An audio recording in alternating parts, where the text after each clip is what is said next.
Hi all, welcome back to my channel. അപ്പോൾ ഇന്ന് നമ്മളൊരു സ്പെഷ്യൽ മീൻകറിയാണ് ഉണ്ടാക്കാൻ പോകുന്നത്. സ്പെഷ്യൽ ആവുന്ന എന്താണെന്ന് വെച്ച് കഴിഞ്ഞാൽ നമ്മൾ വറുത്ത മീൻകറി ഉണ്ടാക്കാൻ പോകുന്നത്. കഴിഞ്ഞ ദിവസം നമുക്ക് കുറച്ച് മത്തി കിട്ടിയിട്ടുണ്ടായിരുന്നു, കുറച്ചധികം മത്തി ഉണ്ടായിരുന്നു. അപ്പോൾ അന്ന് കറി വെക്കാനുള്ള ഒരു ടൈം ഇല്ലാത്തതുകൊണ്ട് നമ്മളതെല്ലാം ഫ്രൈ ചെയ്ത് വെച്ചു. കുറച്ചധികം മത്തി ഉണ്ട്. അപ്പോൾ ഒരു കിലോ മത്തിയൊന്നും നമുക്ക് ഫ്രൈ ചെയ്ത് ഫുള്ളി കഴിക്കേണ്ടതോ. അപ്പോൾ നമ്മൾ വിചാരിച്ചു ഒരു 1/2 kg എടുത്ത് നമ്മൾ കറി വയ്ക്കാൻ പോകണം. അപ്പോൾ വറുത്ത മത്തി കൊണ്ടുള്ള മത്തിക്കറിയാണെന്ന് നമ്മൾ പ്രിപ്പയർ ചെയ്യാൻ പോകുന്നത്. ഞാൻ കുറച്ച് ചെറുള്ളിയൊക്കെ നന്നാക്കി എടുത്തിട്ടുണ്ട്. ഇനി നമുക്ക് ജിഞ്ചർ, ഗാർലിക് ഇതെല്ലാം നന്നാക്കിയിട്ട് നമുക്ക് കറി ഉണ്ടാക്കാം. ഓക്കെ, സോ നമുക്ക് ആവശ്യമായ ഇഞ്ചി, വെളുത്തുള്ളി, ചെറുള്ളി നമ്മൾ ഓൾറെഡി കട്ട് ചെയ്ത് വെച്ചിട്ടുണ്ട്. ഇനി നമുക്ക് സ്റ്റൗ കത്തിക്കാം.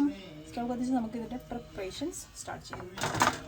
ഓക്കെ, നമ്മളിത് ചാറ് തീരെ ഇല്ലാതെ പറ്റിച്ച പോലത്തെ ഫിഷ് കറി ആയിട്ട് ഉണ്ടാക്കാൻ പോകുന്നത്.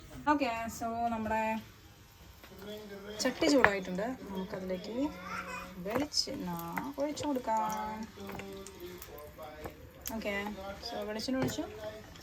ഇനി നമ്മളതിലേക്ക് കടുകും ഉലുവയും കൂടി ഇട്ട് കൊടുക്കും കേട്ടോ. ഓക്കെ, സോ നമ്മുടെ വെളിച്ചെണ്ണ ചൂടായതുകൊണ്ട് നമ്മളിതിലേക്ക് കുറച്ച് കടുകും കുറച്ച് ഉലുവയും ഇട്ട് കൊടുക്കുമ്പോൾ കുറച്ച് ഉലുവയും കൂടി നമ്മൾ ഇട്ട് കൊടുക്കുമ്പോൾ ഇത് രണ്ടും കൊടുക്കുന്നത് പൊട്ടട്ടെ. അപ്പോൾ നമ്മുടെ കടുകും ഉലുവയൊക്കെ നന്നായിട്ട് പൊട്ടിയിട്ടുണ്ട് കേട്ടോ. ഇതിലേക്ക് നമുക്ക് ഗാർലിക് ആൻഡ് ചെറുള്ളി ഇട്ട് കൊടുക്കാം. ഇനി നമുക്ക് നന്നായിട്ട് മിക്സ് ചെയ്യാം. കുറച്ച് സോൾട്ട് ഇട്ട് കൊടുക്കാം. സോൾട്ട് ഇപ്പോഴേ ഇട്ട് കൊടുക്കാം. ഓക്കെ, അത് വെള്ളത്തിലേക്കുള്ള സോൾട്ട് ഉണ്ട് നമ്മൾ ആഡ് ചെയ്തത്. നന്നായിട്ടൊന്ന് റോസ്റ്റ് ആവട്ടെ. അപ്പോൾ നമുക്ക് പൊടികളിടാം, ഫിഷ് ഇടാം, പൊടി ഇടാം, സിമ്പിൾ. അപ്പോൾ നന്നായിട്ട് ഇളക്കി കൊടുക്കാം. ഒന്ന് റോസ്റ്റഡ് ആകുന്നതിന് ഇളക്കി കൊടുക്കാം. എന്നിട്ട് നമുക്ക് മുളക് പൊടി ഇട്ടതിന് ശേഷം ക്ലോസ് ചെയ്യാൻ പരിപാടി. ഓക്കെ, സോ നമുക്കിനി ഇതിലേക്ക് കുറച്ച് മുളക് പൊടിയും കുറച്ച് മല്ലിപ്പൊടിയും കൂടി ഇട്ട് കൊടുക്കാം കേട്ടോ. മല്ലിപ്പൊടിയും കൂടി ഇട്ട് കൊടുത്തിട്ട് നന്നായിട്ട് റോസ്റ്റ് ചെയ്യും. ഓക്കെ, റോസ്റ്റ് ചെയ്തിട്ട് വെള്ളം ഒഴിച്ച് പൊടിയിട്ട് മീനോട്ട് ക്ലോസ് ചെയ്ത് കഴിഞ്ഞാൽ നമ്മുടെ പരിപാടി കളേഴ്സ് നന്നായിട്ട് റോസ്റ്റ് ആകും. റെഡ് കളറാവും നമ്മുടെ ഫിഷ് കറി. സോ നമുക്കിതിലേക്ക് നമ്മുടെ പുളി ഒഴിച്ച് വെള്ളം ഒഴിച്ച് കൊടുക്കാം. ഓക്കെ, വെള്ളം ഒഴിക്കുക. കുറച്ച് ഇതായിട്ട് നമ്മൾ ഇടുന്നുള്ളൂ. ആക്ച്വലി ഇതിന് 3 പുളിയൊന്നും വേണ്ട. ഇതിൽ നമ്മൾ 3 പുളി ഇട്ടിട്ടുണ്ട്. നമുക്ക് കുറച്ചുകൂടി വെള്ളം ഒഴിച്ചിട്ട് നമ്മൾ മീനും ഇട്ട് ക്ലോസ് ചെയ്ത് വെക്കാം കേട്ടോ. ഇത്രയേ ഉള്ളൂ നമ്മുടെ ഇത്. ഇനി ഇതിവിടെ ഇരുന്ന് പറ്റണം, അതാണ് നമ്മുടെ. ഓക്കെ, സോ നമ്മൾ ഫിഷ് ഇട്ട് കൊടുത്തു. പിന്നെ നമ്മളത് ക്ലോസ് ചെയ്ത് വയ്ക്കും. ഫ്ലെയിം കൂട്ടിയിടാം, ക്ലോസ് ചെയ്ത് വയ്ക്കാം. So that's what. നന്നായിട്ട് ഇവിടെ ഇരുന്ന് പറ്റി പിടിക്കട്ടല്ലേ. ഉപ്പ് ഉണ്ടോയെന്ന് ജസ്റ്റ് ഒന്ന് ടേസ്റ്റ് ചെയ്യുക. ഓക്കെ, മതി. അപ്പോൾ നമ്മുടെ ഫിഷ് കറി ഇവിടെ നന്നായിട്ട് തിളയ്ക്കുന്നുണ്ട് കേട്ടോ. അതിൻ്റെ ഇടയ്ക്ക് ഞാനൊരു പുളി എടുത്ത് മാറ്റിയിരുന്നു. ബിക്കോസ് ടേസ്റ്റ് നോക്കിയപ്പോൾ പുളി അധികം മുളക്കില്ല. ഞാനൊരു പീസ് പുളി എടുത്ത് മാറ്റിയിട്ടോ. സോ നമ്മുടെ കറി ഇവിടെ തിളച്ച് തുടങ്ങി. നന്നായിട്ട് വെക്കുമ്പോഴത്തേനും നമുക്ക് ഇറക്കാം. ഓക്കെ, സോ നമ്മുടെ മീൻകറി അവിടെ റെഡി ആയിക്കൊണ്ടിരിക്കുകയാണ്. മീൻ ടൈം നമ്മൾ ഒരു കറി കൂടി വെക്കാമെന്ന് വിചാരിക്കുകയാണ്. ബിക്കോസ് മീൻകറി ആക്ച്വലി കുറച്ചുള്ളൂ. അപ്പോൾ അത് ഉച്ചയ്ക്ക് മാത്രമേ ഉണ്ടാവുള്ളൂ. നമ്മുടെ വീട്ടിൽ നിന്ന് കുറേ മനുഷ്യരുണ്ട്, ചേച്ചി, ചേട്ടനും, പിള്ളേരും എല്ലാവരും ഉള്ളതുകൊണ്ട് പെട്ടെന്ന് കഴിഞ്ഞു. അപ്പോൾ നമ്മൾ വിചാരിച്ചു ഒരു കറി കൂടി ഉണ്ടാക്കി കഴിഞ്ഞാൽ 2 കറി ആകുമ്പോൾ പെട്ടെന്ന് കരുതിയില്ലാന്ന്. സോ ഇത് ആക്ച്വലി ചേച്ചി വന്നപ്പോൾ കൊണ്ടുവന്ന കേട്ടോ. ചേച്ചിയുടെ വീട്ടിൽ കുറച്ച് ഒരു മുരിങ്ങാക്കോൽ മരം ഉണ്ട്. അപ്പോൾ അതിൻ്റെ ഉള്ളിൽ നിന്ന് ഹാർവെസ്റ്റ് ചെയ്തപ്പോൾ ആളിങ്ങനെ അത് കട്ട് ചെയ്ത് ക്ലീൻ ചെയ്ത് ഇങ്ങനെ ബോക്സസിലേക്ക് ഫ്രീസ് ചെയ്യും. കുറേ നാൾ ഇരിക്കുന്നതാണ് പറയുക. എന്തായാലും ഇപ്പോൾ ആൾ വന്നപ്പോൾ കൊണ്ടുവന്നായിരുന്നു ഒരു ബോക്സ്. അപ്പോൾ നമുക്ക് ഇത് വെച്ചിട്ട് മുരിങ്ങാക്കോലും തക്കാളിയും വെച്ചിട്ട് കറിയുണ്ടാക്കാം. തക്കാളി ഞാൻ ഓൾറെഡി ഇവിടെ കട്ട് ചെയ്ത് വെച്ചിട്ടുണ്ട് കേട്ടോ. നീളത്തിൽ കട്ട് ചെയ്ത് വെച്ചിട്ടുണ്ട്. ഇനി ഒരു സവാളയും കൂടി ഇട്ടിട്ട് നമുക്ക് ജസ്റ്റ് ഒന്ന് പ്രഷർ കുക്ക് ചെയ്യാം. പിന്നെ തേങ്ങ അരച്ച് വെക്കാം. അതാണ് എൻ്റെ പ്ലാൻ. സോ ആ പരിപാടി ചെയ്യാം. സോ നമ്മൾ തക്കാളിയൊക്കെ കട്ട് ചെയ്ത് വെച്ചിട്ടുണ്ട്. ഇനി നമുക്ക് ഇതിലേക്ക് ഒരു ചെറുള്ളി കൂടി കട്ട് ചെയ്യണം. വേറെ ഒന്നും ഇടുന്നില്ല കേട്ടോ. ചെറുള്ളിയും സവാളയും കൂടി കട്ട് ചെയ്തിടണം. സവാളയും തക്കാളി പിന്നെ മുരിങ്ങക്കോല് മാത്രമേ നമ്മൾ ഇടുന്നുള്ളൂ. അപ്പോൾ നമുക്ക് നമ്മുടെ എന്നിട്ട് നമ്മളത് വെള്ളമൊഴിച്ച് അടുത്ത് വയ്ക്കാം. ഉപ്പും മഞ്ഞളും കൂടി ഇട്ടിട്ട് നമുക്കിത് എങ്ങനെ ഉണ്ടാകും എന്നൊന്ന് പരിശ്രമിച്ച് നോക്കാം. ഓക്കെ, സോ നമ്മളൊരു മുരിങ്ങാക്കോലൊക്കെ ഇവിടെ എല്ലാവർക്കും ഇഷ്ടമാണ് ആക്ച്വലി. നമുക്കിത് ഫുള്ളിടണം, ഫുള്ളിട്ടേക്കാം. അപ്പോൾ ഇത് ഹോംലി ആയതുകൊണ്ട് തന്നെ നമ്മുടെ വീട്ടിൽ ഹാർവെസ്റ്റ് ചെയ്തതുകൊണ്ട് തന്നെ നല്ലതായിരിക്കും എന്ന് വിശ്വസിക്കാം. വലിയ കെമിക്കൽസ് ഒന്നും ഇല്ലല്ലോ. അപ്പോൾ നമുക്ക് എന്തായാലും ഇത് മൊത്തം ഇടണം. ഒരു കൺഫ്യൂഷനായിപ്പോൾ മൊത്തം ഇടണം. ഹാഫ് ഇടണം, വേണ്ട അല്ലേ? ഹാഫ് ഇടാം. ബാക്കി ഹാഫ് നമ്മൾ സേവ് ചെയ്ത് വെച്ചിട്ടോ. അപ്പോൾ നമുക്ക് ഇത് ഇച്ചിരി വെള്ളം ഒഴിച്ച് ഉപ്പും മഞ്ഞളോട്ട് അടുപ്പത്ത് വയ്ക്കാം. അപ്പോൾ നമുക്ക് കുറച്ച് ഉപ്പും കുറച്ച് മഞ്ഞളും കൂടി ഇട്ടിട്ട് കുറച്ച് വെള്ളം ഒഴിച്ച് നമുക്ക് കുക്ക് ചെയ്യാൻ വയ്ക്കാം. മഞ്ഞളാണ് നമ്മുടെ മെയിൻ താരം. എല്ലായിടത്തും നമ്മൾ കുറേ മഞ്ഞളിടും. പിന്നെ ഇച്ചിരി വെള്ളം കൂടി ഒഴിച്ചിട്ട് നമുക്കത് പ്രഷർ കുക്ക് ചെയ്യാം കേട്ടോ.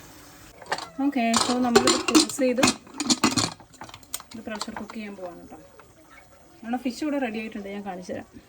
ഓക്കെ, സോ നമ്മുടെ ഫിഷ് ഇവിടെ റെഡി ആയിട്ടുണ്ട് കേട്ടോ. നന്നായിട്ട് വറ്റി, ചാറൊന്നുമില്ല, ജസ്റ്റ് കരളൻ മീൻ നന്നായിട്ട് പറ്റിച്ചതായിരുന്നു. ഓക്കെ, സോ ഇതാണ് നമ്മുടെ മീൻ പറ്റിച്ചത്. നന്നായിട്ട് പറ്റിയിട്ടുണ്ട്. അപ്പോൾ നമുക്കിനി ഇവരെ മാറ്റി ഉണ്ടാക്കാം. നമ്മുടെ മുരിങ്ങാക്കോലും തക്കാളിയും കറി വയ്ക്കാനുള്ള പരിപാടികൾ സ്റ്റാർട്ട് ചെയ്യാം.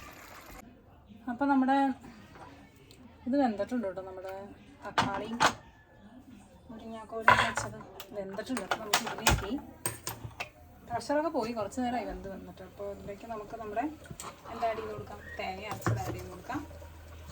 നമ്മുടെ തേങ്ങ ഓൾറെഡി അരച്ച് വെച്ചിട്ടുണ്ട്. സോ ഇത് നമുക്ക് ആഡ് ചെയ്ത് കൊടുക്കാം. എന്താണ് ഇത് വേവുമ്പോഴത്തേനും വേണ്ടില്ലല്ലോ, ഒരു ഗ്ലാസ് സ്പൂണിൽ തൊണ്ണൂറ് ആഡ് ചെയ്ത് കൊടുക്കാം. കുറച്ച് കട്ടയായിട്ടാണ് ഞാൻ ഉണ്ടാക്കുന്നത്, വേണമെങ്കിൽ വെള്ളം ഒഴിക്കാലോ എന്ന് ഓർത്തിട്ട്. ഓക്കെ, സോ നമ്മൾ തേങ്ങ അരപ്പ് ആഡ് ചെയ്ത് കൊടുക്കുകയാണ്. തേങ്ങ അരപ്പ് ആഡ് ചെയ്ത് കൊടുത്തതിന് ശേഷം നമുക്കിതിലേക്ക് കടുക് പൊട്ടിക്കാം. ഇതാണ് നമ്മുടെ സിമ്പിൾ കറി. കൂടുതൽ ആർഭാടങ്ങളൊന്നും ഇല്ലാത്ത കറിയാണ്. ഇതിൽ നമുക്ക് കുറച്ച് വെള്ളം ഒഴിച്ചുകൊണ്ടാണ് ഇതിലേക്ക് ഒഴിക്കാം.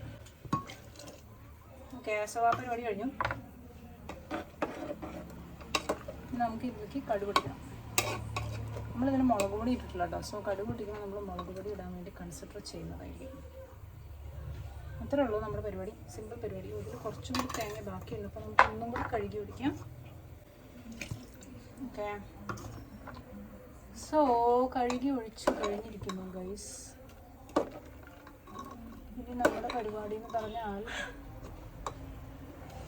ഇതിവിടെ കിടന്ന് തിളക്കട്ടെ. നമുക്ക് സൈഡിൽ വെക്കാം. നമുക്ക് ഇത് വേറെ സ്ഥലത്തേക്ക് വെച്ചതിന് ശേഷം കടുപൊട്ടിക്കൽ പരിപാടികൾ സ്റ്റാർട്ട് ചെയ്യും. സോ കടുപൊട്ടിക്കാനുള്ള ചെറുള്ളി ഞാനിവിടെ നന്നാക്കി വെച്ചിട്ടുണ്ട്. നമുക്ക് കുറച്ച് വറ്റൽമുളകും കൂടി ഇടാം. 2 വറ്റൽമുളകും കൂടി ഇട്ടാൽ പുളിയായിരിക്കും. വാഷ് ചെയ്തിട്ടുണ്ടാവില്ലേ, കുറേയായിട്ട് നമുക്ക് ക്ലീൻ ചെയ്തിട്ടുണ്ടാവില്ലേ. അപ്പോൾ നമുക്കിത് കഴുകിയിട്ട് ലെറ്റ് സ്റ്റാർട്ട് ദ കടുകുട്ടിക്കൽ പരിപാടീസ്. നമ്മുടെ കറി ഇവിടെ തിളച്ചുകൊണ്ടിരിക്കുകയാണ് കേട്ടോ. ഓക്കെ, സോ നമുക്ക് കടുക് പൊട്ടിക്കാൻ. അപ്പോൾ നമ്മുടെ കറിയൊക്കെ ഇവിടെ വെട്ടി തിളച്ചുകൊണ്ടിരിക്കുകയാണ്. നമുക്കപ്പോൾ ഇവരെ മാറ്റി കടുക് പൊട്ടിക്കാൻ വേണ്ടിയിട്ടുള്ള പാൻ വെക്കാം. സോ കടുക് പൊട്ടിക്കാൻ വേണ്ടി കടുക് എടുത്ത് വെച്ചു. വേറെ എന്തെങ്കിലും ഇടുവാവേണ്ടോ. അപ്പം നമ്മുടെ ചട്ടി അടുപ്പത്ത് വെച്ചു, എണ്ണ ഒഴിച്ചു. എണ്ണ ചൂടായി, നമുക്ക് കടുക് ഇടാം. കടുകിട്ടതിന് ശേഷം നമ്മൾ എന്ത് ചെയ്യും? നമ്മൾ ചെറുള്ളി എടുത്തിടും. ചെറുള്ളി കാച്ചി കഴിഞ്ഞിട്ട് മുളക് പൊടി ഇട്ട് ഇച്ചിരി മുളക് പൊടിയും കൂടി ഇട്ടിട്ട് നമ്മൾ ഇടും കേട്ടോ. റീസൺ നമ്മൾ മുളക് പൊടി ഇതിലിടാത്തതുകൊണ്ടാണ് മുളക് പൊടി ഇതിലിടുന്നത്. അല്ലെങ്കിൽ നമുക്ക് മുളക് പൊടി ഇതിലിടാമായിരുന്നു. പിന്നെ ബേസിക്കലി ഈ കറി മഞ്ഞ കളറായിരിക്കുമല്ലോ, അപ്പോൾ പിന്നെ മുളക് പൊടി ഇടണ്ടായിരിക്കും. എങ്കിലും ഒരു പിഞ്ച് ഓഫ് മുളക് പൊടി ഇടാമെന്നാണ് ഞാൻ വിചാരിക്കുന്നത്. സോ നമ്മുടെ ഇത് പൊട്ടിക്കഴിഞ്ഞു. അടുത്ത സംഭവം നമ്മുടെ നോൺ സ്റ്റിക്ക് പാത്രമായതുകൊണ്ട് നമുക്ക് നോൺ സ്റ്റിക്ക് കൈ തന്നെ ഉപയോഗിക്കാം. മാക്സിമം അടിപൊളി സാധനം കേട്ടോ. ഇത് ഞാൻ മേടിച്ചിട്ട് ഓൾമോസ്റ്റ് ഒരു 3 years ആയിട്ട് കൺസിസ്റ്റൻ്റായിട്ട് യൂസ് ചെയ്യുന്നുണ്ട്. എന്നിട്ടും ഇതിന് വലിയ കുഴപ്പങ്ങളൊന്നുമില്ല. വല്ല പ്ലാസ്റ്റിക്കൊക്കെ സൈഡിൽ നിന്ന് ഉരുകിപ്പോണ്ടോന്ന് അറിയില്ല. അതിന് സംഭവം അടിപൊളിയാണ്, നമുക്ക് എല്ലാത്തിനും ഉപയോഗിക്കാം. എനിക്ക് ഭയങ്കര ഇഷ്ടമാണ്. ഇപ്പോൾ നോൺ സ്റ്റിക്ക് പാത്രങ്ങൾക്ക് നമുക്ക് ഉപയോഗിക്കാം. നമുക്ക് നോൺ സ്റ്റിക്ക് പാത്രങ്ങളിൽ മറ്റേ ടൈപ്പ് കയ്യിൽ യൂസ് ചെയ്യാൻ പറ്റില്ല. അപ്പോൾ ഞാൻ റിലയൻസിൽ നിന്ന് എന്തോ മേടിച്ചാൽ ഒരു 200-300 അത്രേ ആയിട്ടുള്ളൂ. പക്ഷേ ഭയങ്കര അടിപൊളി സാധനം, എനിക്ക് ഭയങ്കര ഇഷ്ടമാണ്. ഇത് വെച്ചിട്ടാണ് ഞാൻ ഓൾമോസ്റ്റ് എല്ലാ കറിയിലും ഈ പരിപാടികൾ വറവൽ പരിപാടികളൊക്കെ ചെയ്യാറ്. ഇത് വെച്ചിട്ടാണ്. അല്ലെങ്കിൽ ദോശ പറിച്ചിടാൻ അതിനൊക്കെ യൂസ് ചെയ്യാം കേട്ടോ. എന്തായാലും സംഭവം അടിപൊളിയാണ്. എനിക്ക് കുറച്ചിട്ടേക്കാം, കഥയുടെ ഇടയിൽ നമ്മുടെ കഴിഞ്ഞു പോരുന്നില്ല. ഓക്കെ, സോ നമുക്ക് കുറച്ച് മുളക് പൊടി ഇടും. മുളക് നമ്മൾ കഴുകിയത് കൊണ്ട് കുറച്ച് വെള്ളം കണ്ടന്റുണ്ടായിരുന്നു അതിൽ, അതുകൊണ്ടാണ് ഈ പൊട്ടിത്തെറി. ഓക്കെ, സോ നമുക്കിനി നമ്മുടെ സംഭവം ഓഫ് ചെയ്യാം കേട്ടോ. നമുക്ക് അധികം നേരം നമ്മൾ വെച്ച് കഴിഞ്ഞാൽ ചിലപ്പോൾ അത് കംപ്ലീറ്റ്ലി കഴിഞ്ഞു പോകും.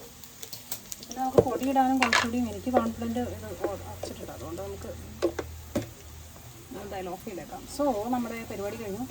ഇതിലേക്ക് ഒഴിക്കുക എന്നുള്ളത് മാത്രമേ ഉള്ളൂ. അപ്പോൾ നമ്മുടെ കറിയിലേക്ക് നമുക്കത് ഒഴിച്ചു കൊടുക്കാം ഗൈസ്.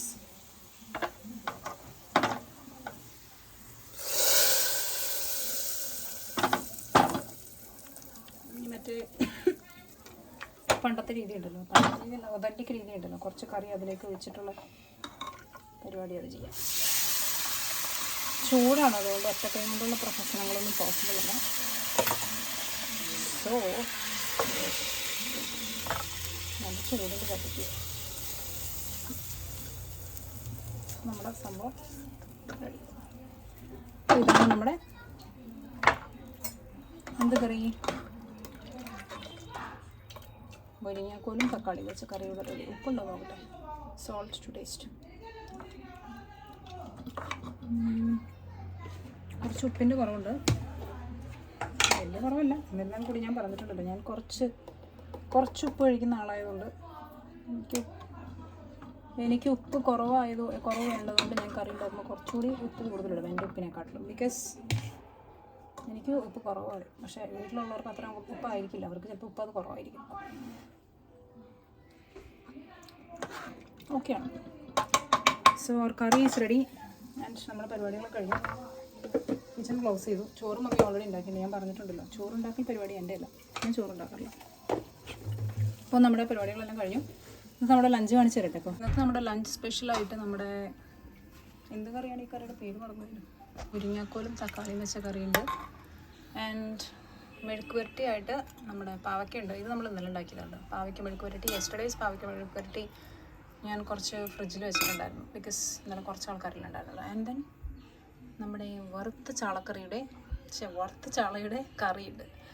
സോ ഇതാണ് നമ്മുടെ ലഞ്ച്. നമ്മുടെ നാനോയ് ഇവിടെ വന്നിട്ടുണ്ട്. നാനോയ്ക്ക് നമ്മളിതേ നമ്മുടെ തക്കാളിയും മുരിങ്ങാക്കോലും വെച്ച കറി, മീൻകറിയും, ഇനി ഇച്ചിരി പാവയ്ക്കയും വെച്ചിട്ടുണ്ട്. അപ്പോൾ നാനോയ് പറയുന്നത് നാനോയ്ക്ക് വേറൊരു സൂത്രം കൂടി വേണമെന്നാണ്. നാനോയ്ക്ക് എന്താ വേണ്ടേ? അതിന് പരിപ്പ് കൂടെയും കൂടി വേണമെന്നാണ് പറയണേ. അപ്പോൾ നാനോയുടെ ആവശ്യപ്രകാരം നമ്മൾ കുറച്ച് പക്കുവടയും കൂടി സൈഡിലിട്ട് കൊടുക്കട്ടെ. അപ്പോൾ നാനോയ് ഹാപ്പി അല്ലേ? പോയി കഴിച്ചോ, ചെല്ലേ.